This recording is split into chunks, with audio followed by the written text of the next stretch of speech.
The 16th branch of Megamart and Macromart supermarkets in Bahrain has opened in Sahala. The best offers are available to the customers at affordable rates. Everyone is welcome. During and around the opening day, a variety of fish including salmon, meat and dairy products, roastery, frozen items, food and non-food items, groceries, fruits and vegetables, electronics, garments and ready-to-eat food items are available to the customers at affordable rates. Hearty welcome to all. Megamart and Macromart, your favorite shopping destination.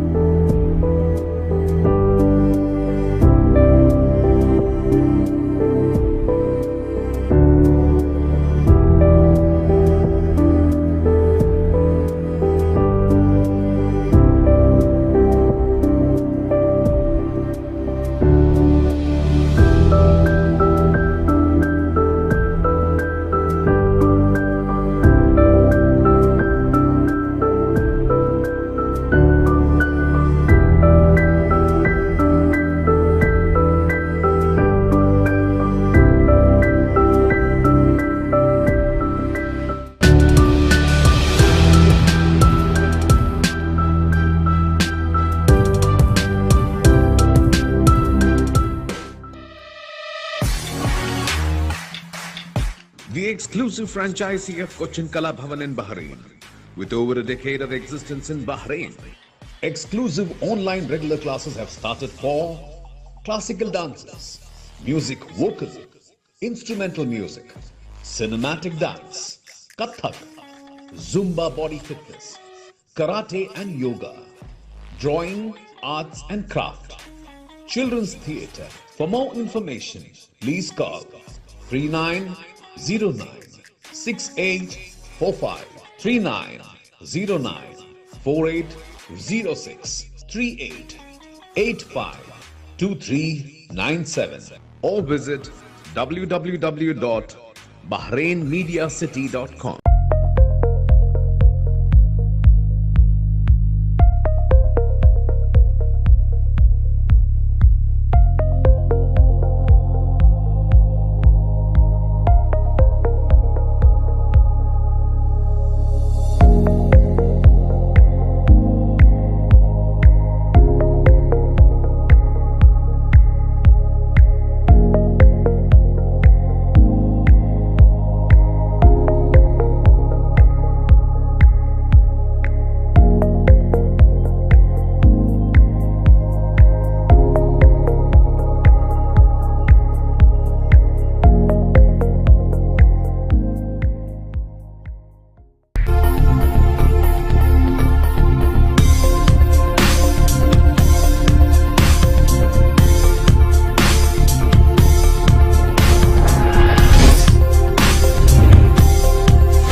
Prime disciple of renowned spiritual leader, Srimata Amritanandamayi, a spiritual leader himself. Let us welcome Sri Amritaswarupananda Puri tonight with us on the studios of BMC Global Live on the show, The Talk, an Evening with a Celebrity. Yeah, namaskar. Thank you very much for giving us this opportunity to speak to us. To begin with, Swamiji, what brings you to Bahrain? At the moment it is this faithful dialogue. But I have been coming to Bahrain maybe for the last, though intermittently I have been coming to Bahrain for the last maybe 15-20 years. Okay. Yeah. Okay. So, but this time, it's totally exclusively for this purpose. Okay. Yeah. So you've been here very often. What is your observation about Bahrain? I think Bahrain is one of the most open Middle East countries because all the communities, all the religious faiths live in harmony in Bahrain. I mean, it's not just something new, but it has been always like that. So I think that Bahrain's openness openness of the rulers, of course, Yes. is something that makes deep appreciation. Indeed. And I think we are witnessing such a moment in your visit. Of course, this interview will be published after you go, but then for the people who are watching us, Swamiji is here in line with the visit of Pope Francis. And that goes very much with what you just said about the openness and the benevolence of the leadership and the rulers, the royal leaders of the country. Swamiji, you're the prime disciple of Srimata Amritanandamayi. And how do you reflect on your that esteemed position and the organization that you stand for? How do you reflect on its contribution to public welfare? As an organization, our main goal is to spread love and peace. And that is Ama's life, and Ama's entire life is dedicated for that purpose, and Ama has been doing this for the last 45 years, traveling across the country, all the 6 continents, spreading the message of love and peace.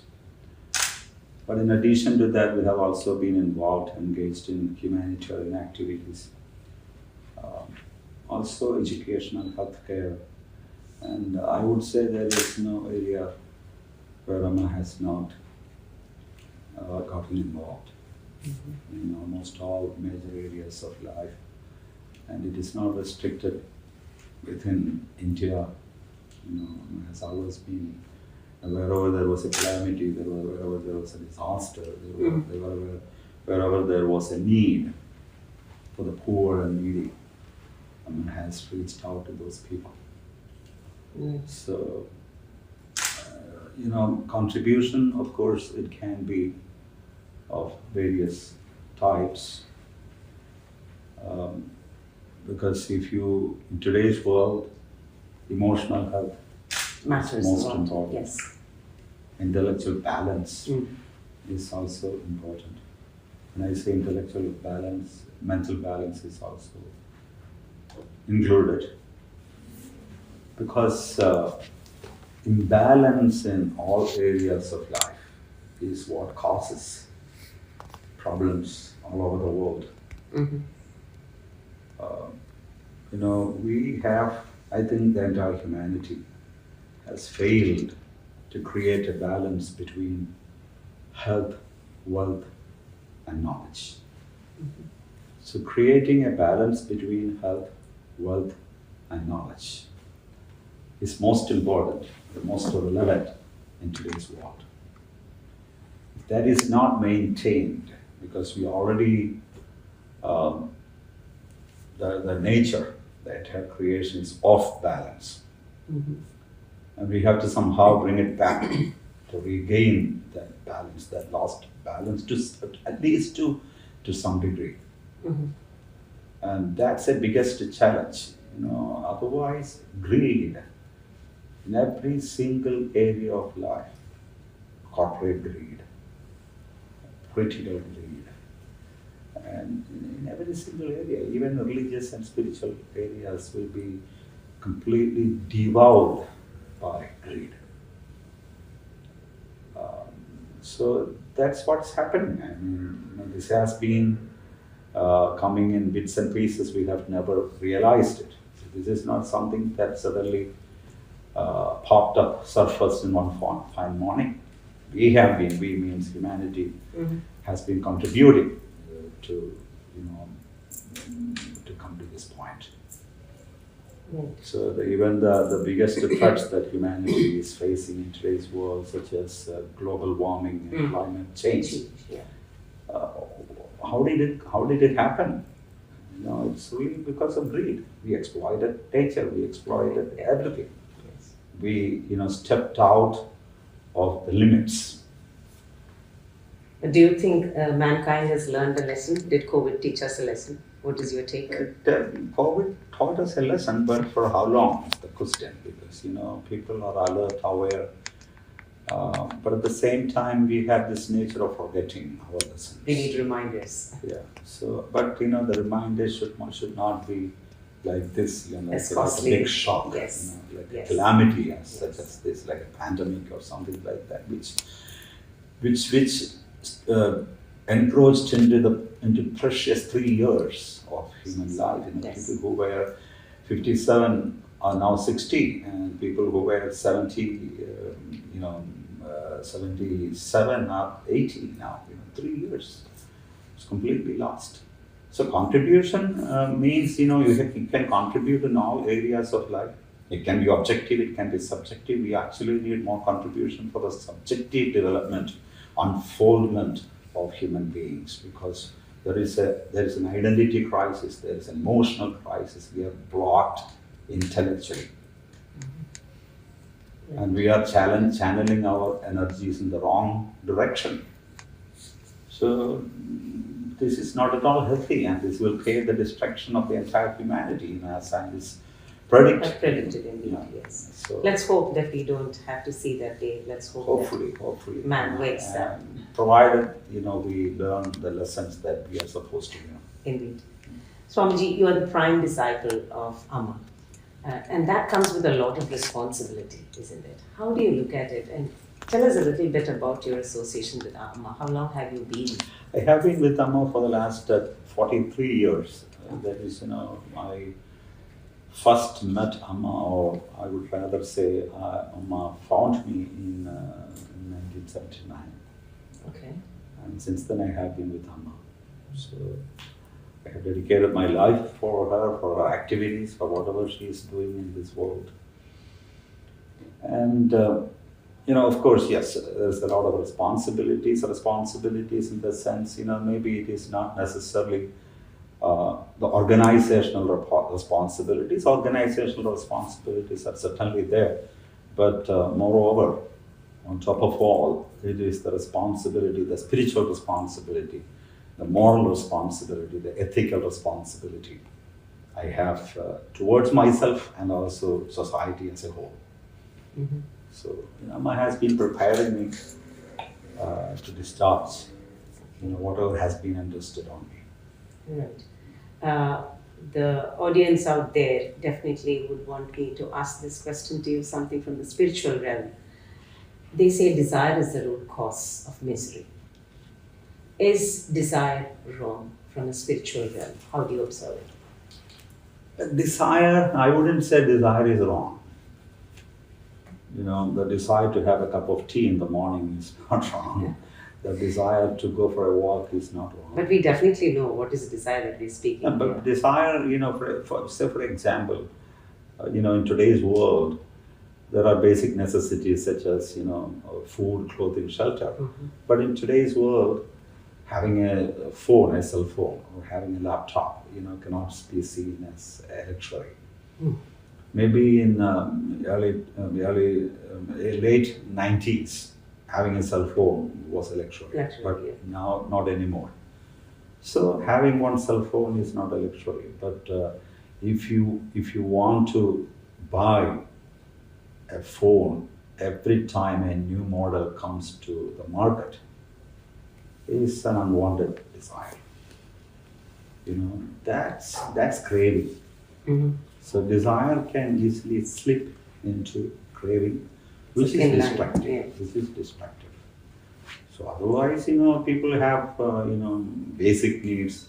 They have, you know, to take their family out, you know, to a restaurant, or for outing, for a picnic, for a movie.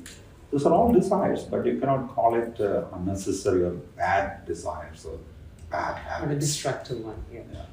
So, you know, you have to be there for the family. You have to fulfill some of their wishes. You know, may not be all of them. It depends on your economics, your finances, whether you want to have a 8-bed house or 2-bed house or an apartment or just a 1-room flat. It all depends on how much you can afford. But desire must have a limit. You know, we have to exercise some amount of restraint, self-restraint. And that's not happening in today's, even in family life. You know, the children are the bosses, not the parents. So the parents should never allow their children to be the bosses. They should not be dictating terms.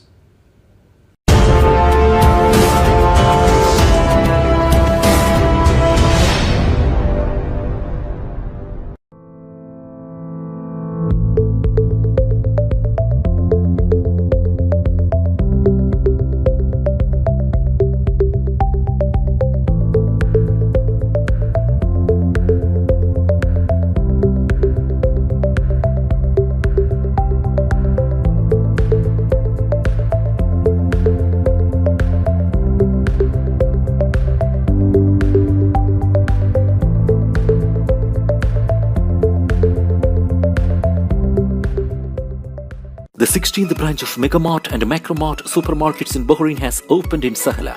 The best offers are available to the customers at affordable rates. Everyone is welcome. During and around the opening day, a variety of fish including salmon, meat and dairy products, roastery, frozen items, food and non-food items, groceries, fruits and vegetables, electronics, garments and ready-to-eat food items are available to the customers at affordable rates.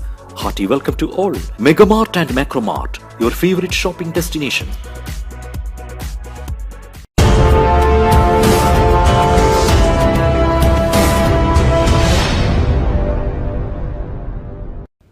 And it happens. Unfortunately, that's what we see in today's family setup.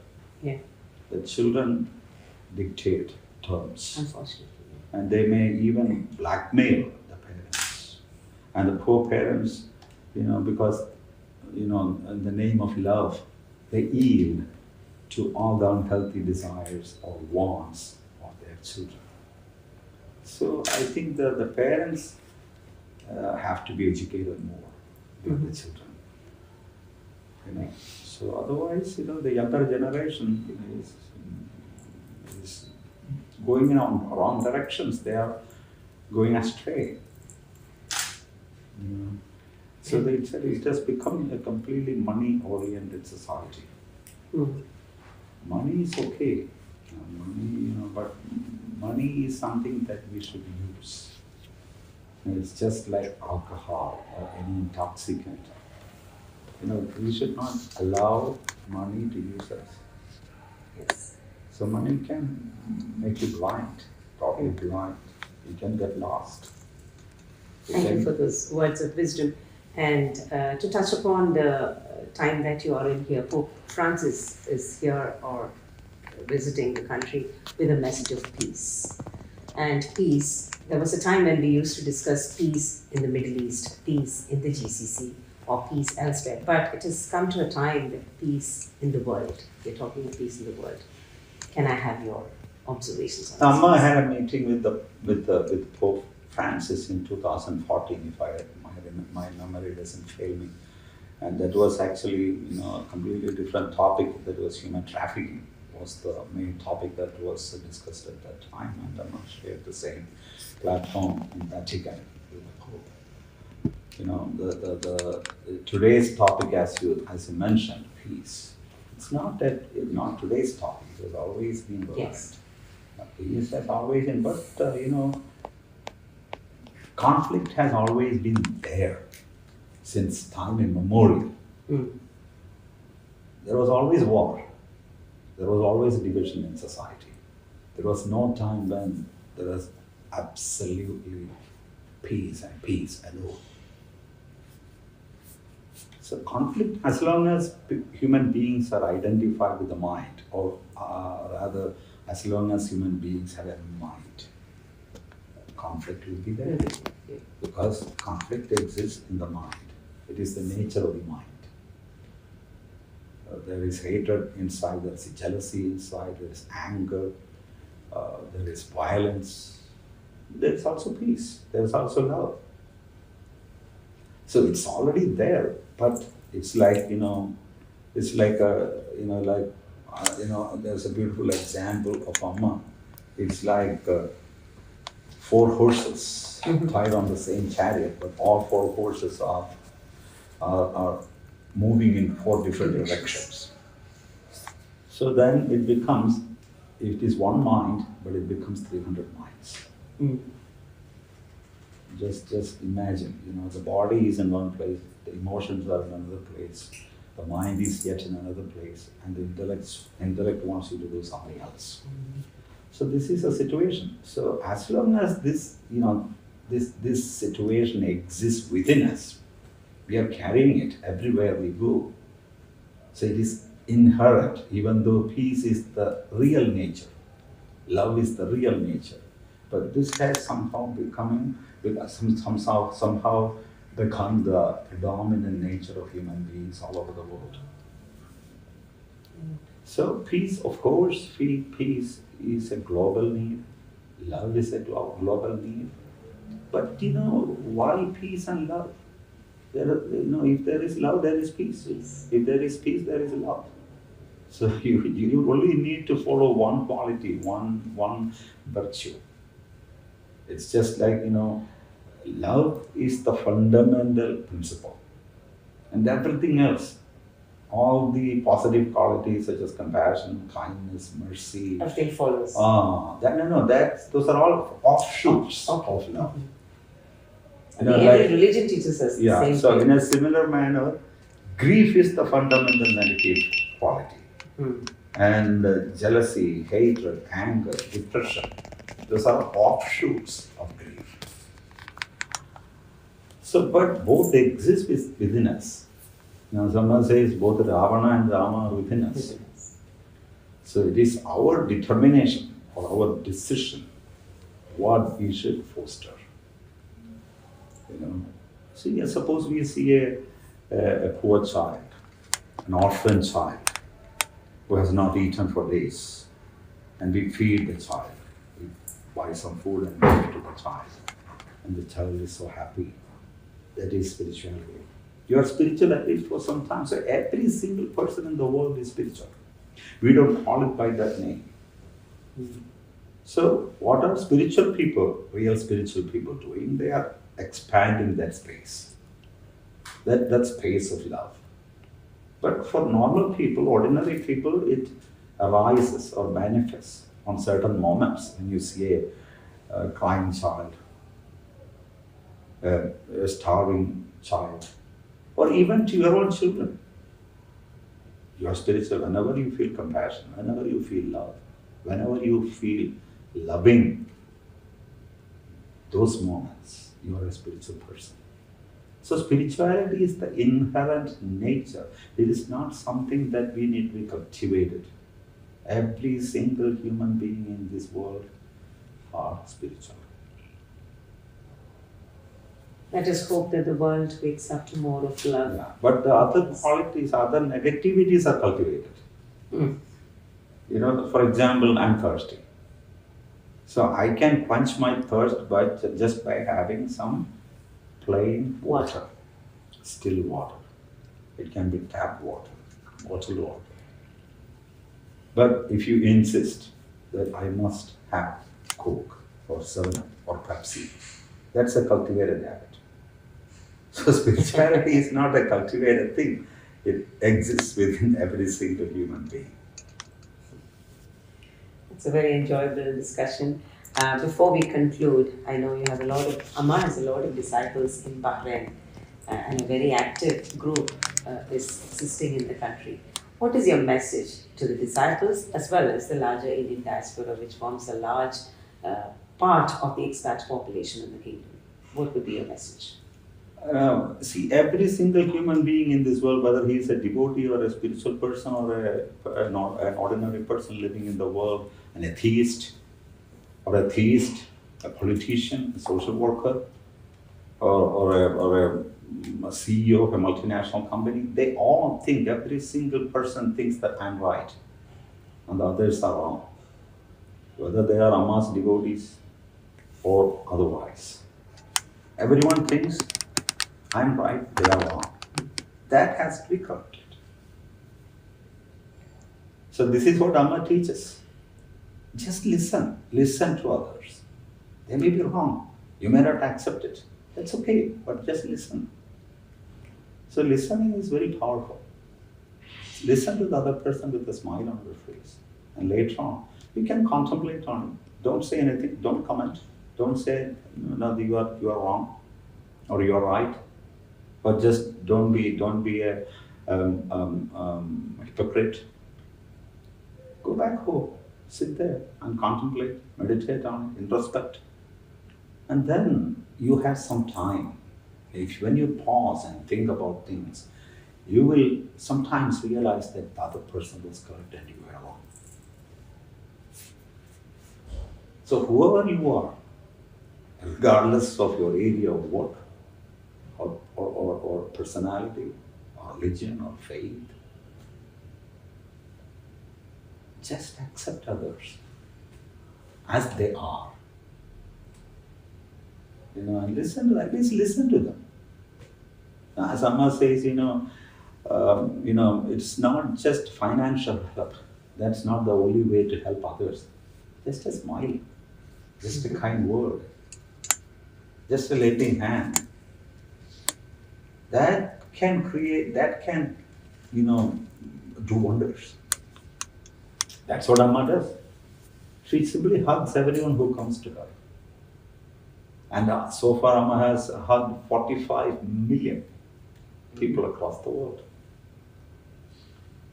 So wherever she goes, Amma speaks only one language, that's Malayalam. But this is how she transforms. People feel that here is someone who genuinely loves us, and genuinely listens to us, who genuinely is concerned about us. This is the feeling Amma creates, and that creates a bridge, a bond. See, even in houses, who listens? The parents doesn't listen to the children doesn't listen to the parents. The husband and wife doesn't listen to each other. So this is the model, this is the role model, we are a bad example. So it's more in action. Walk the talk, they say. So maybe we should speak less. Okay. That's a very big message. And do more. Action is more important. Thank you very much for your time, Swamiji, for taking time to talk to us, to Bahrain Media City and our listeners. We wish you a very safe travel home, and please do convey our regards to Amma very respectfully. Thank you so much. Thanks. Namaskar. Love is our true nature. Let's embrace the world with this genuine love.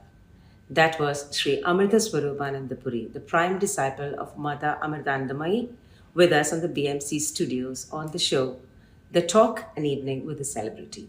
Until we meet with yet another guest next week, this is Raji Unnikrishnan signing off. Good night.